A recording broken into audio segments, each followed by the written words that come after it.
Bonjour et bienvenue à cette leçon de grammaire, évaluation et remédiation sur la phrase impérative et la négation. Rappelons tout d'abord le concept de négation.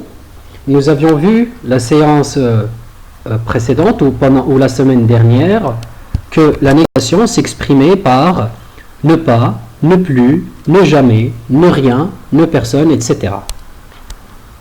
Ensuite, nous avions vu également que la phrase impérative s'exprime ou exprime l'ordre, le conseil et l'interdiction.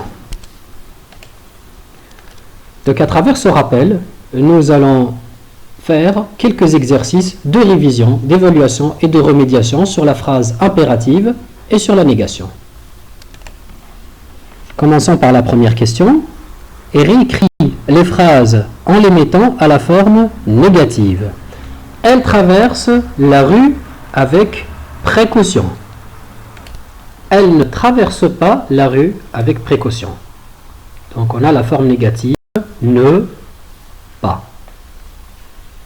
Phrase B. Nous avons observé quelqu'un sur le bord de la route. Donc là, il faut faire attention à la forme négative parce que nous n'allons pas utiliser ne pas.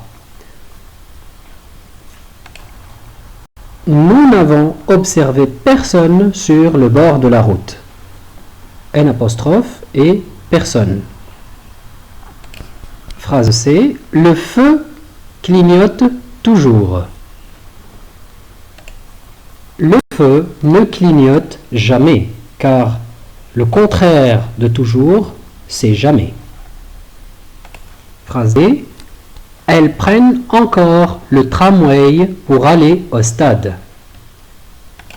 Elles ne prennent plus le tramway pour aller au stade. Donc le contraire de encore, c'est plus. On passe à la deuxième question, ou au deuxième exercice. Transforme ces phrases en phrases impératives. Donc là, on passe de la négation à la phrase impérative. Phrase A. Tu dois tourner à droite. Donc je rappelle aussi pour le mode impératif, je tiens à rappeler avant tout que l'impératif ne se conjugue qu'à la personne ou qu'aux personnes tu, nous et vous. On ne peut pas conjuguer un verbe à l'impératif en utilisant je, car je ne peux pas donner un ordre ou un conseil à moi-même, comme on ne peut pas conjuguer ou utiliser l'impératif avec il, elle, il avec S et elle avec S, parce que je ne peux pas donner un ordre ou un conseil ou interdire quelque chose à une personne qui est absente, à quelqu'un qui n'est pas là, qui est absent. Donc, j'utilise uniquement tu, nous et vous. Et bien sûr, à l'impératif, on supprime, on barre les pronoms personnels. On commence la phrase directement par le verbe. Ainsi, tu dois tourner à droite. Le verbe, c'est doit, c'est le verbe devoir. Donc on va reformuler ou transformer la phrase en commençant directement par le verbe et en supprimant tu.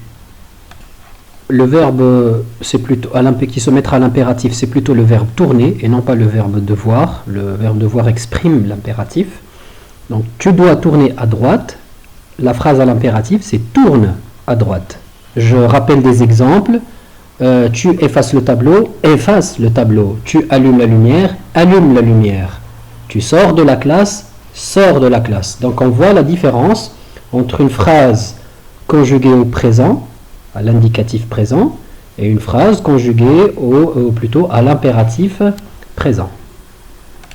Alors nous respectons les piétons. Phrase B, on enlève le pronom personnel nous. Le verbe qui se mettra à l'impératif, c'est respectons, ou le verbe respecter plutôt, et donc on dit respectons les piétons. Ensuite, phrase C, vous devez faire attention en traversant. Vous devez faire attention en traversant.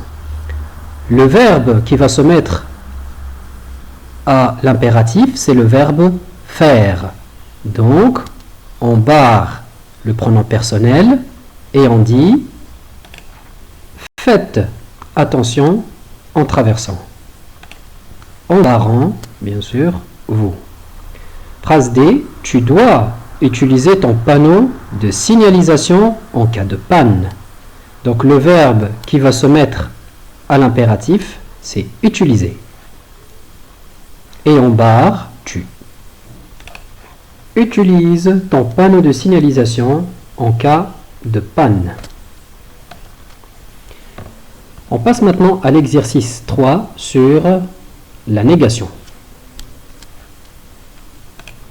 La question 3 ou l'exercice 3 dit « Produis 3 phrases pour exprimer la négation avec ne rien, ne jamais, ne plus. » Donc je vais vous faire quelques propositions de phrases et je vous invite à formuler vos propres phrases à la maison.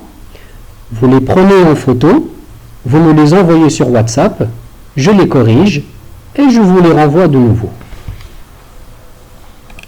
Je vous fais une proposition avec ne rien. Pendant le Ramadan, je ne mange rien toute la journée. Il ne faut jamais traverser la route en courant. Une phrase avec ne plus. Les élèves ne doivent plus aller à l'école à cause du virus. Et on passe au 4e exercice où on demande de transformer les phrases suivantes ou de transformer des phrases en phrases impératives. Donc l'exercice dit « Transforme les phrases suivantes en phrases impératives. Nous mettons nos casques. » Donc je supprime le pronom personnel. Le verbe à mettre à l'impératif, c'est le verbe mettre. Et donc la phrase devient « Mettons nos casques ». Phrase B. Vous vérifiez vos papiers avant de prendre la route. Vous vérifiez vos papiers avant de prendre la route. On supprime vous, le pronom personnel. Le verbe à mettre à l'impératif, c'est vérifier. Et donc la phrase devient vérifiez vos papiers avant de prendre la route. Phrase C. Tu fais attention en conduisant. On barre le pronom personnel. Le verbe à conjuguer, c'est faire. Et donc la phrase à l'impératif devient fais attention en conduisant. Voilà, c'est tout pour cette leçon de grammaire. Je vous donne rendez-vous la semaine prochaine pour une nouvelle révision.